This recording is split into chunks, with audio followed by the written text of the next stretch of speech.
Hello, everyone. My name is Lucia Ciuffetelli, and I'm working with Pham. Please note that our topic can be a potential trigger as we discuss sexual assault. Throughout our country's history, opportunity and prosperity have been largely reserved for white people through the oppression of people of color.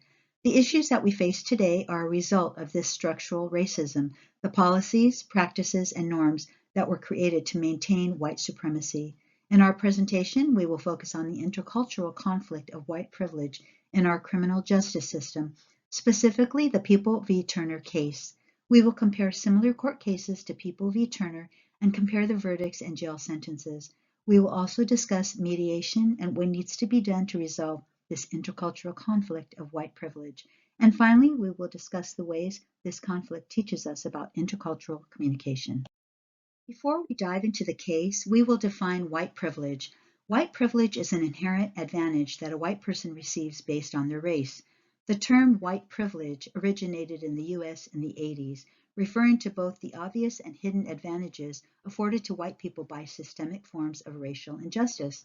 White privilege is an advantage that protects white people against any form of discrimination related to their ethnicity and race. White privilege means that any challenges that a white person has faced or may face is not related to the color of their skin. We will now look at our specific topic and conflict of white privilege in the Brock Turner sexual assault case. On January 18, 2015, former Stanford University student Brock Turner, a 19-year-old swimmer, was witnessed to sexually assaulting an unconscious woman outside of the school's fraternity house.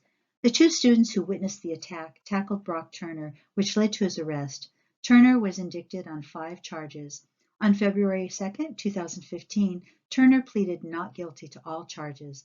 On June 2, 2016, Judge Aaron Persky sentenced Turner to 6 months in jail, followed by 3 years of probation.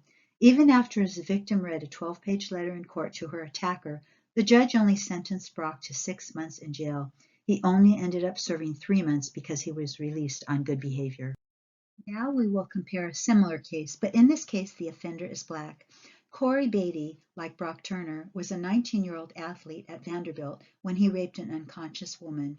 Beatty was taken into custody and the judge sentenced Beatty to a minimum sentence of 15 to 25 years in prison. While both Beatty and Turner were charged with sexual assault, Turner was only sentenced to a measly 6 months. He was held in a local jail compared to Beatty, who was sentenced to prison. While their crimes were equally reprehensible, only Beatty's crime was sentenced appropriately. Brock Turner had the advantage and privilege of being white, so his sentence was much less severe.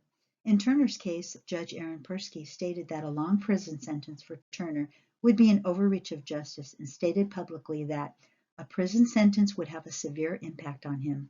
No such sympathy was given to Beatty.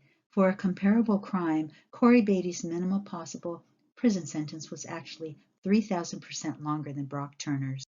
Another example of white privilege is Ethan Couch. Couch, a teenager from Texas, killed 4 people while drunk driving. He escaped a 20-year prison sentence by claiming he suffered from influenza and only served 2 years in jail. One of the victim's family claimed the sentence was influenced by the wealth of Ethan Couch's family. Also, Brianna Harmon was indicted after Texas police stated that she lied about being kidnapped and raped.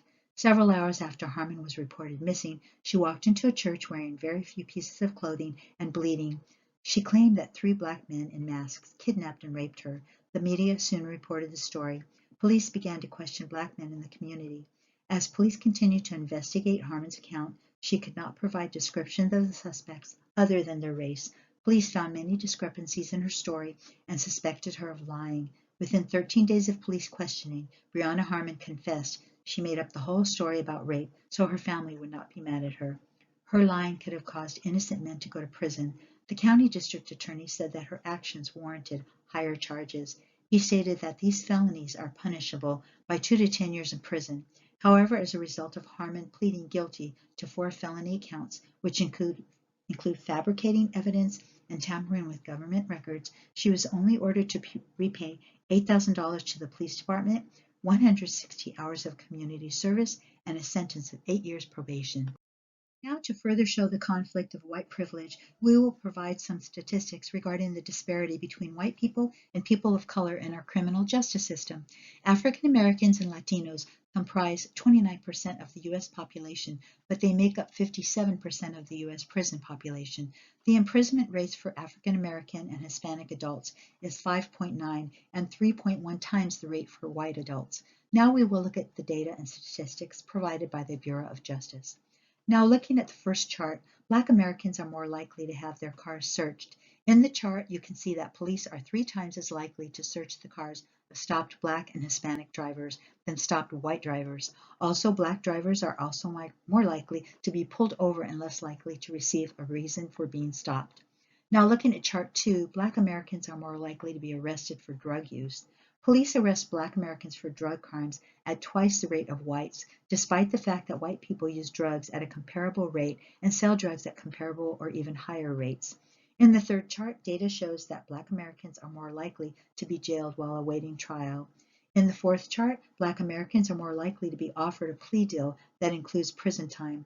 A study found that Black defendants are more likely to be offered plea deals that include prison time than whites or non-Black minorities. Blacks were 13% more likely than whites to be offered such deals. This fifth chart shows that researchers found that Black Americans may be excluded from juries because of their race.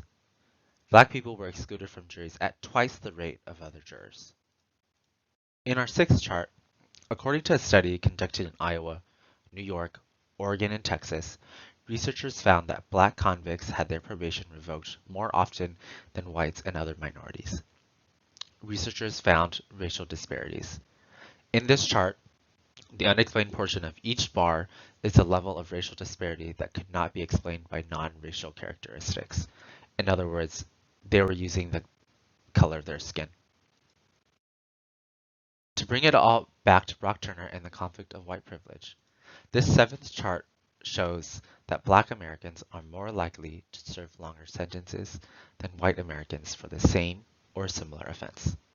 A researcher found that Black male defendants were given longer sentences comparable to white people. On average, the sentences of Black men were 10% longer than those of their white peers. With all this data that researchers have found, it is evident that white privilege exists in our criminal justice system. Our criminal justice system benefits or gives disadvantages to people based on the color of their skin. Moving on. Our topic of white privilege is an intercultural conflict because it has a view of ethnocentrism. Our textbook defines ethnocentrism as seeing our own culture as the center of the universe and seeing other cultures as insignificant or even inferior. Ethnocentrism includes privileges based on color and social status, which should not exist in our criminal court system. The court system should be seen as fair. When something like the color of one's skin affects the outcome of the verdict, it is anything but fair. The conflict is a result of lighter sentences being handed down based on color, wealth, and social status. Brock Turner and Corey Beatty's crimes were comparable, but they received their sentences based on the color of their skin. As we discussed, Brock Turner only received a 6-month sentence, whereas Corey Beatty received a 15 to 25-year sentence. Now, we will discuss the public opinion of this case. There was public outrage to the light sentence that Brock Turner received. There were protests outside the jail as he was leaving. There were angry chants and protest signs. Even the county sheriff that was holding him was outraged. Protesters believed that Brock Turner's sentence was too short for his crimes. There was an effort to recall Judge Persky, who presided over the Turner trial, but it ultimately failed. A public outcry towards his lenient sentences of a privileged white student athlete was not enough to get him recalled. Instead, his failure to impose a stricter sentence on sexual assault charges against Turner were met with letters of support from the influential community members. Further reactions in the aftermath of Turner's sentencing resulted in Stanford University permanently banning Turner from the university campus. In addition, the university reached out to the victim to offer their support. The Brock Turner sexual assault case was a clear demonstration of white privilege. A student athlete attending Stanford, which is a world-renowned university, was guilty of sexually assaulting a woman on campus. However, the judge felt that a prison sentence would have a severe impact on him. The judge extended preferential treatment based on his skin color, which should not be the basis in a criminal court trial. There have also been other instances of white privilege, especially in the media. The media has a huge outreach, and they have a responsibility in the way they portray the accused. Media outlets such as the Washington Post and Twitter posted pictures of Brock Turner as well-dressed and smiling, and labeled the photo of him as All-American swimmer found guilty of sexually assaulting unconscious woman on Stanford campus. For example, in this top photo, in the case of a University of Cincinnati, police officer Ray Tensing was accused of murder in the shooting of Sam Du Bois, an unarmed black man. CNN posted the article and picture of Officer Tensing and Sam Du Bois side by side on Twitter. Tensing, who is accused of murder, is shown posed in his police officer uniform, while a picture of victim Du Bois is shown in what appears to be a mugshot. In this bottom photo, there's another case. A black woman had let her child play in the park next to where she worked. This is the image that the media circulated, her mugshot. Compare this to the image that the media circulated of Brock Turner, this picture next to her, his Stanford yearbook picture. This has happened numerous times in the media and is a clear case of white privilege. These issues of clear bias need to be resolved, especially when dealing with criminal cases. No one should be treated differently based on the color of their skin and should only be judged on the severity of their crimes. Now, we will talk about ways in which we can resolve this conflict of white privilege and racial biases. One, we can understand what white privilege really means. Some of these were discussed previously, but realizing that white people are privileged and that they don't have to fear for their lives when interacting with the police. They're privileged when they don't have to fear for their children's lives when walking down the street because of their skin color. And realizing that they are privileged because assumptions and opinions about them are not based on the color of their skin. And two, we can recognize unconscious bias. Our biases affect our behavior. By recognizing this, we can change our biases by asking ourselves certain questions. To do that, we must develop an open mindset and an attentive heart. We must be willing to suspend ethnocentric judgment and readiness to be open-minded in learning about intercultural differences. We must practice ethno-relative thinking. We view things with an ethno-relative lens. We put our ethnocentrism aside and on hold and suspend any hasty judgments. An ethno-relative mindset means to understand a communication behavior from the other person's cultural frame of reference. We can step into their cultural shoes. Our decisions can improve or worsen the situation. We can improve in the decision process by respecting cultural differences, by rising above, placing judgment, and focusing on points of agreement. We can worsen the situation by expressing an attitude of ethnocentrism, believing that our culture or ethnicity is superior to others. Now, we'll discuss communication strategies that can lead to resolution. There is Facebook management, mindful listening, cultural empathy, mindful reframing, and adaptive code switching. Facebook management involves Facebook skills which address the core issues of protecting our own communication identity during a conflict and allowing us to deal with the communication identity of the other party. Mindful listening demands that we pay thoughtful attention to both the verbal and the nonverbal messages of the speaker before responding. Listen attentively with your senses and check responsively for the accuracy of the meaning, decoding process on multiple levels to the sounds, tones, gestures, and meanings in a given intercultural situation.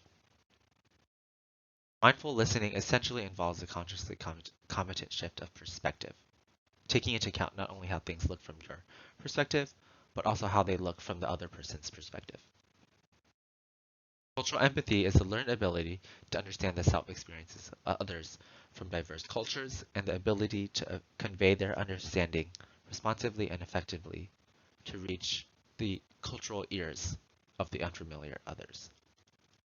Mindful reframing is a process of using positively toned language to change or alter the meaning in which each person interprets the conflict.